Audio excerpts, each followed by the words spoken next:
Ho, ho, ho! Merry Christmas!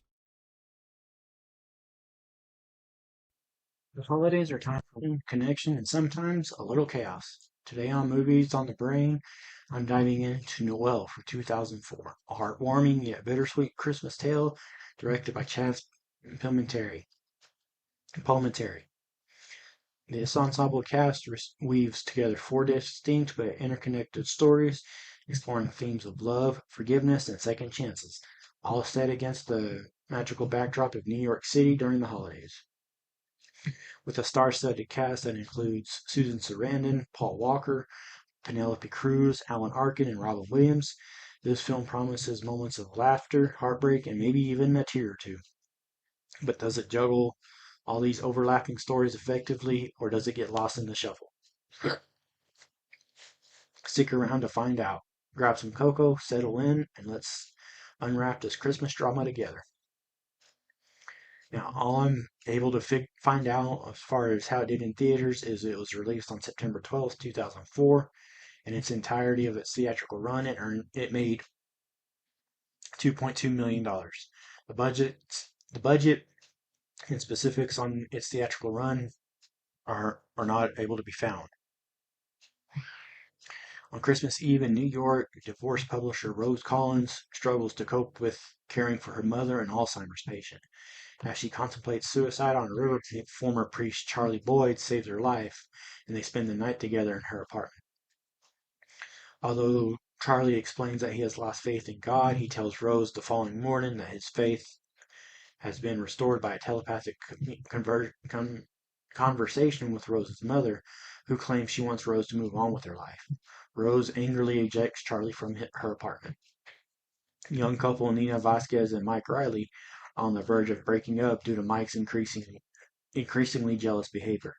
When Mike attacks a platonic friend of Nina's, she leaves him. She goes to her family to celebrate Christmas, where she meets Rose, who, through a series of events, has found herself in Nina's parents' house and confides her story to her. Feeling out of place, Rose and Nina go to a nearby bar. Elderly waiter Artie Venizelos searches for his deceased wife every Christmas. He makes sexual advances on Mike, believing him to be his deceased wife's reincarnation. When Artie collapses and is hospitalized, Mike learns from a colleague that Artie committed manslaughter in a fit of jealousy. As a result, his wife killed herself in a car accident. Mike sees this as a fateful sign that he must overcome his own pathological jealousy. Jules Calvert is a depressed young man whose sole happy memory is a Christmas celebration in a hospital when he was a teenager. Seeking to repeat the experience, he allows the criminal Arizona to break his hand, but soon learns he cannot relive the past. Rose, feeling guilty of her treatment of Charlie, returns to the hospital. She discovers that Charlie has been in a coma for some time and that no one comes to visit him. Across the hall, Rose's mother has finally been eating, thanks to Dr. Barron, with whom Rose agrees to dine. Now let's look at the cast and some of the other roles they've had. Susan Sarandon as Rose Collins. Other roles for Susan Sarandon include Linda Curson in The Gutter, Victoria Cord in Blue Beetle, and Marnie in The Meddler. Penelope Cruz as Nina Vasquez. Other roles for Penelope Cruz include Juarez in G-Force, Chloe Sava in Gothica, and Sofia Serrano in Vanilla Sky. Paul Walker as Mike Riley. Before his passing in November of 2013, other roles for Paul Walker included Damien Collier in Brick Mansions, John Rawley in Takers, and Brian O'Connor in the Fast and Furious franchise. Alan Arkin as Artie Venizelos. Before his passing in June of 2023, other roles for Alan Arkin included Ray in Million Dollar Arm, Hirsch in Stand Up Guys, and the Chief in Get Smart. Marcus Thomas as Jules Calvert. Other roles for Marcus Thomas include William Comer in Kill the Irishman, Gertie McCann in The Ice Road, and Pete Dunne in Stolen. Chaz Palminteri as Arizona. Other roles for Chaz Palminteri include Joe Bonanno in the TV show Godfather of Harlem, Babe Ruth in Henry and Me, and Tony and Clover. Robin Williams as Charles Charlie Boyd. Before his passing in August of 2014, other roles for Robin Williams included Seymour Parrish in 1 Hour Photo, Virgil Mitchell in A Merry Friggin' Christmas, and Ramon in Happy Feet 1 and 2. Sonny Marinelli as Dennis. Other roles for Sonny Marinelli include Randy in Entourage, Henry Tomasino in the Mafia 2 video game, and John Davis in Manipulated. Daniel Sunjata as Marco. Other roles for Daniel Sunjata include Captain Jones in The Dark Knight Rises, James Holt in The Devil Wears Prada, and Danny in the TV show Manifest. Rob Daly as Paul. Other roles for Rob Daly include Luis in The Shipment, the lead sentry in Tron Legacy, and Helion Politico in The Chronicles of Riddick. John Dooman as Dr. Barron. Other roles for John Dooman include Bruce Butler in the TV show The Affair, Carmine Falcone in the TV show Gotham, and Walt in Ordinary World. Billy Porter as Randy. Other roles for Billy Porter include Pray Tell in the TV show Pose, Gabriel in Our Son, and Gugu in 80 for Brady. Carmen Mihogo as Dr. Batiste. Other roles for Carmen Mihogo include Coretta Scott King in Selma, Ava Sanchez in The Purge Anarchy, and Eve Carlo in the TV show The Penguin. Donna Hanover as Debbie Carmichael. Other roles for Donna Hanover include Phoebe in the TV show Odd Mom Out, Ruth Carter Stapleton in The People vs. Larry Flint, and Mary Lou Corkle in Someone Like You. Merwin Mondesir as Glenn. Other roles for Merwin Mondesir include Jules in Code 8, Marvin in the TV show The Line, and Nestor Grimes in Cold Blooded.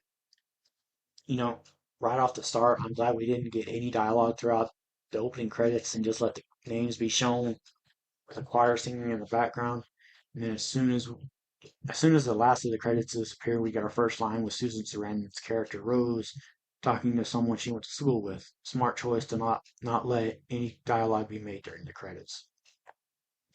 Rose having an awkward first conversation with Robin Williams' character Charlie is such a unique way to introduce a character, and it's wild to think that Robin Williams' management team didn't want him to be credited for the movie because they didn't want the film to succeed or bomb with his name attached. Paul Walker with the heavy New York accent is a crazy thing to hear, and already from their first scene together, I like his and Penelope Cruz's chemistry together. Rose's conversation with her assistant about how Rose shouldn't be alone during the holidays takes an interesting turn when her assistant says Rose should sleep with the guy that all the girls in their work building say is good looking. I'd be in the same trance Mike is in if I were to see a woman like Nina dancing the way she was, and I don't think anyone would be able to not watch them either. Rose getting that date while Mike sees Nina with another guy and getting jealous is such a contrast in scenes, but it's not jarring. It's pretty easy to follow too. Jules wanting to spend Christmas in the hospital is extremely sad, but because it seems like he has nobody to spend Christmas with. I'm liking these separate stories coming together, and Artie, played by Alan Arkin, is kind of a creepy fellow when Mike comes into the diner for coffee before his shift. And before this movie, I had no idea who Daniel Sunjata was, but he and Susan Sarandon have some really great chemistry during their scenes together. Marco being really forward with Rose was such a hard scene to watch. Mike and Nina arguing made Paul Walker lose his New York accent for a bit, and that scene makes me feel bad for Nina, with Mike jumping to conclusions. The change in score when Jules gets back to his apartment really makes you feel bad for him, because he hasn't had a good Christmas since he was in the hospital with a broken nose. Paul Walker really is able to convey he's uncomfortable in his scenes with Alan Arkin by his body language, and at this point, we don't even know what Artie's obsession with Mike is about. Rose going into a party she wasn't invited to and meeting Nina was such a sweet scene because Nina reveals that she is pregnant and that she left Mike, who was supposed to marry her, in a week. Rose decided to actually try to sit down with a family of strangers to eat to eat only for them to all judge her for walking in, making me feel bad for Rose as she walks out. But Nina following her tells me that not everyone in that family is judgmental. And I say this about a lot of my reviews. I'm going to keep hammering home every time I feel like it is true. But I really enjoy the chemistry between Susan Sarandon and Penelope Cruz.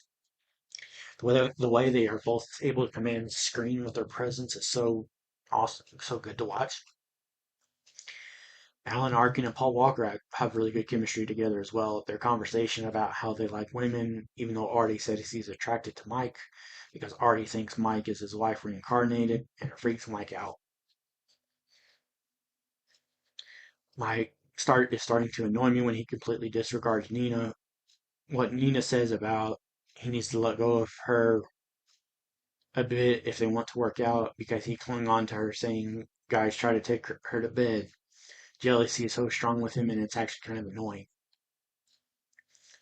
Mike losing his temper on Artie after Nina leaves is so heartbreaking because Artie collapsed and it just makes you feel so bad for Artie because he's lonely and he thinks Mike is his wife even though she passed away. Finding out Rose's daughter was born and died on Christmas has got to be the most heartbreaking thing in this movie, which explains why she didn't want to do anything with Marco earlier. Rose trying to cover up her sadness to help her mom is so bittersweet. If her mom was able to talk, she'd be comforting Rose instead of having her struggle on her own. I actually almost didn't recognize Billy Porter in this. The only other movie I'd actually seen him in is 80 for Brady, and he's actually much, much older than that. Poor Jules not being able to have a good Christmas like when he was 14. Rose and Charlie's conversation about them both being sad on Christmas Eve is such a sad conversation. And I'm pretty sure I said this earlier, but Susan Sarandon and Robin Williams' chemistry is absolutely insane. When Dennis tells Mike what the story on Artie is, you can see it in Mike's eyes that he sees what happened with Artie possibly happening with him and Nina. Paul Walker's eyes tell a major story. Those steel blue eyes he had. Jules pretty much confirmed the receptionist's suspicion about him hurting himself, even if he actually didn't. So now he has to wait and talk to a psychiatrist after being on a 24-hour hold.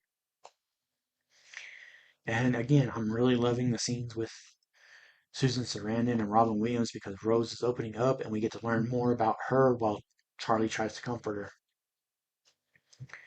Jules going ballistic after a woman pukes is insane, and it further shows that maybe he does need to be put on a psych hold. Paul telling Mike that Artie tells someone every Christmas that they're his wife reincarnated is such a sad story. Both Paul Walker and Rob Daly show their emotions really well in that scene. Psychiatrist getting Jules to open up really makes you feel for Jules. I love that the psychiatrist left the room so that Jules can call his mom.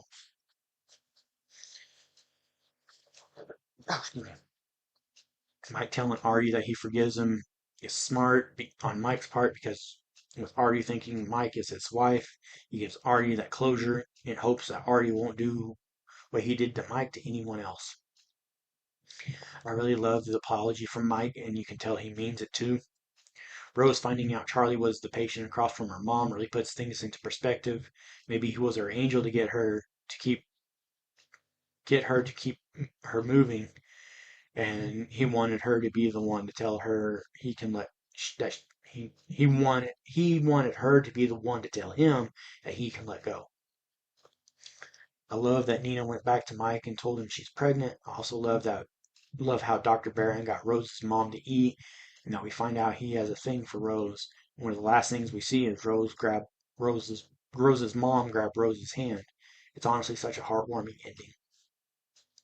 Overall, a great Christmas movie with powerhouse performances from Penelope Cruz, Paul Walker, Susan Sarandon, and Robin Williams. Admittedly, it does bounce between four different stories, but it's really not that hard to follow. At least I didn't think it was. Okay, now some fun facts and trivia.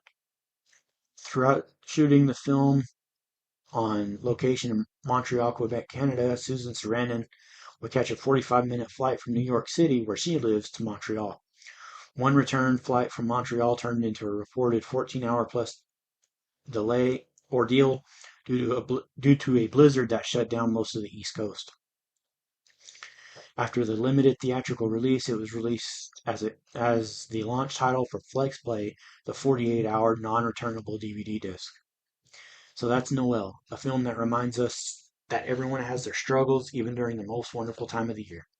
With its intertwining stories and heartfelt performances, it's not your typical holiday film, but it might just leave you thinking about how our lives are more connected than we realize. Have you seen Noel? What's your favorite holiday movie that blends drama with a little hope? Drop your thoughts in the comments below. I'd love to hear from you. And if you're craving more holiday reviews, stick around because the season's just getting started. Until next time, take care, spread the love, and remember, sometimes the greatest gifts we can give is simply being there for one another. Happy holidays from Movies on the Brain.